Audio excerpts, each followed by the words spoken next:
সংবাদ সবাইকে স্বাগত জানাচ্ছি। আমি ফিরোজ তোহা। শুরুতেই সংবাদ শিরোনাম। রাগে ক্ষোভে পদত্যাগপত্রে স্বাক্ষর। বাহিনী প্রধান দলের নেতাদের বিশ্বাসঘাতক বলে কাঁদতে কাঁদতে দেশ ছাড়েন হাসিনা। জানাবো পালিয়ে বেড়াচ্ছেন আওয়ামী লীগের এমপি মন্ত্রীরা। এবং সর্বশেষ জানাবো ভারতকে একদিন আগেই জানানো হয়েছিল শেখ হাসিনার সময় শেষ। এতক্ষণ শুনছিলেন সংবাদ শিরোনাম, এবার বিস্তারিত। রাগে ক্ষোভে পদত্যাগপত্রে স্বাক্ষর। বাহিনী প্রধান দলের নেতাদের বিশ্বাসঘাতক বলে কাঁদতে কাঁদতে দেশ ছাড়েন হাসিনা। 4 অগস্ট রাতে 3 বাহিনীর প্রধানদের ডাকেন দেশ ছেড়ে ভারতে পালিয়ে যাওয়া শেখ হাসিনা।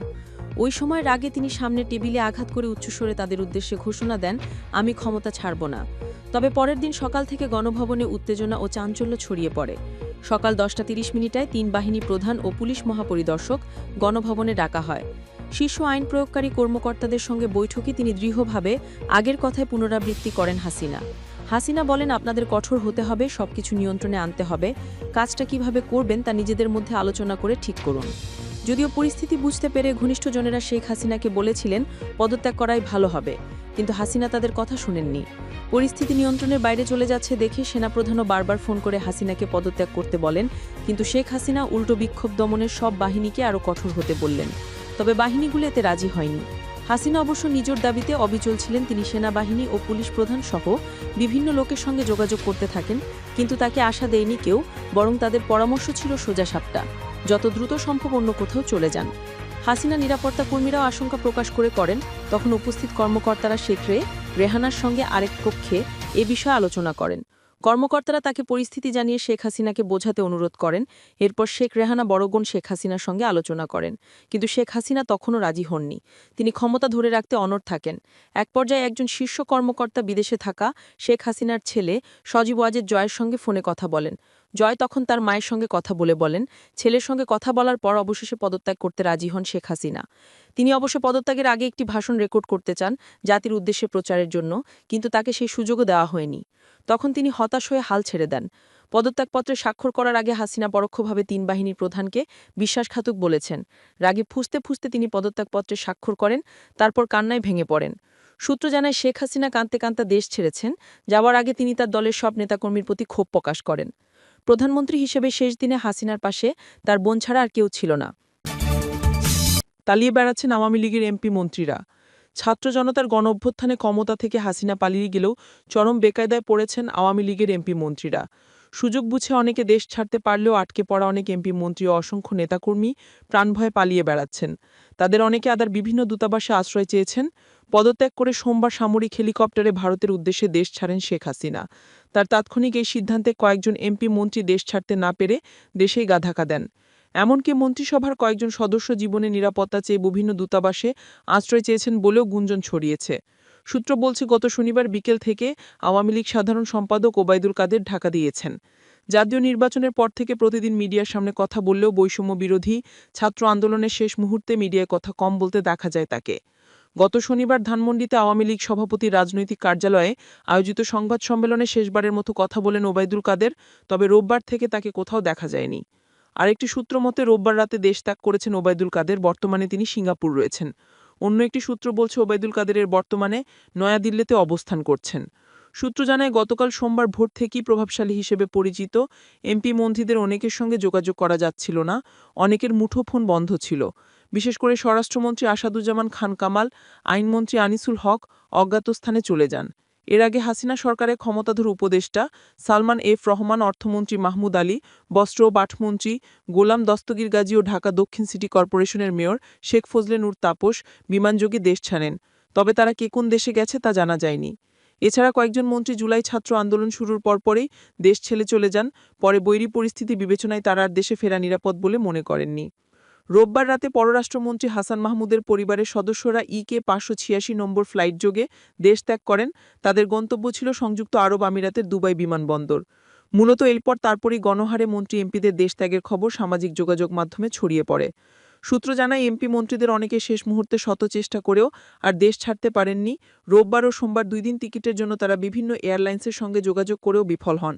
অনেকে পরিবারের সদস্যদের নিরাপদে বিদেশ পাঠাতে পারলেও নিজে আর যেতে পারেননি। এদের মধ্যে পররাষ্ট্রমন্ত্রী হাসান মাহমুদ, তথ্য প্রতিমন্ত্রী মোহাম্মদ আলী আরাফাত ও তথ্য প্রযুক্তি প্রতিমন্ত্রী জুনায়েদ আহমেদ পলক দেশে আত্মগোপনে আছেন। বিশেষ করে সোমবার বিকেল পর্যন্ত শিক্ষামন্ত্রী ব্যারিস্টার মহিবুল হাসান চৌধুরী নফল তার বনানীর বাসায় অবস্থান করছিলেন। সরকারের পতনের খবর ছড়িয়ে পড়লে সন্ধ্যার পর থেকে তার সঙ্গে নেতাকর্মীদের যোগাযোগ বিচ্ছিন্ন হয়। এর আগে রোববার এমপি মন্ত্রী ও সরকার ঘনিষ্ঠ ব্যবসায়ীদের অনেকে বিশেষ প্রোটোকল চেয়ে শাহজালাল আন্তর্জাতিক বিমানবন্দরে ইমিগ্রেশন পুলিশের কাছে চিঠি দেয়।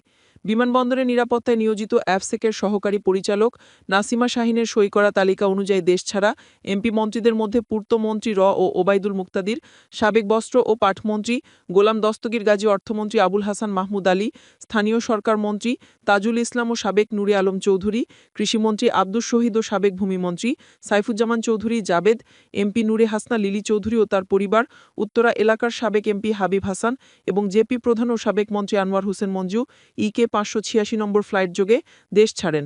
অন্যদিকে পুলিশের বিভিন্ন সূত্রে জানা গেছে, আওয়ামী লীগের সঙ্গে সম্পৃক্ত পুলিশের ঊর্ধ্বতন কর্মকর্তারা জনসমাগম এড়িয়ে অবস্থান নিয়েছেন। অনেকেই নিজেদের বাসা এবং সরকারি বাংলোতে না গিয়ে আত্মীয়স্বজনের বাড়িতে অবস্থান করছেন। এছাড়া গত রোববার বিদেশ ভ্রমণ করার কথা ছিল বেশ কয়েকজন মন্ত্রী, ভিআইপি ও সিআইপির। বিমানবন্দরে ভিআইপি লাউঞ্জের মাধ্যমে যারা বিদেশ ভ্রমণ করেছেন তাদের নাম এখনও জানা যায়নি। ভারতকে একদিন আগেই জানানো হয়েছিল শেখ হাসিনার সময় শেষ। পদত্যাগের একদিন আগেই যুক্তরাষ্ট্র ভারতীয় পররাষ্ট্র দপ্তরকে জানিয়েছিল বাংলাদেশের প্রধানমন্ত্রী শেখ হাসিনার ক্ষমতায় থাকার সময় শেষ। বাংলাদেশে অস্থিরতা কমাতে গত রোববার শেখ হাসিনার সংকট মোকাবেলায় নিরাপত্তা বাহিনীর ঊর্ধ্বতন কর্মকর্তাদের বৈঠক ডেকেছিলেন। তখনও তিনি প্রধানমন্ত্রী হিসেবে তার ক্ষমতা ফুরানোর বিষয়টি মানতে নারাজ ছিলেন বলে মনে হচ্ছে। কয়েক ঘন্টার মধ্যে শেখ হাসিনা যে জনস্রোতে ভেসে যাবেন, প্রকৃতপক্ষে খুব কম লোকই তার এই বিদায় সম্পর্কে অনুমান করতে পেরেছিল। শেষ পর্যন্ত শীর্ষ নিরাপত্তা কর্মকর্তাদের কথা না শুনলেও পরিবারের ঘনিষ্ঠজনের পরামর্শে তিনি পালিয়ে যেতে রাজি হয়েছিলেন। তার ছেলে বিবিসিকে এমন কথা বলেছেন। শেখ হাসিনা ঠিক সময় মনস্থির করেছিলেন। তার পালানোর কয়েক ঘন্টার মধ্যে জনতা তার বাসভবনে প্রবেশ করেছিল। রোববার সকালে জাতীয় নিরাপত্তা কমিটির বৈঠক ডাকা হয়েছিল। বৈঠকে 3 বাহিনীর প্রধান, ঊর্ধ্বতন নিরাপত্তা ও পুলিশ কর্মকর্তারা অংশগ্রহণ করেছিলেন। বৈঠকের পরিবেশ কেমন ছিল?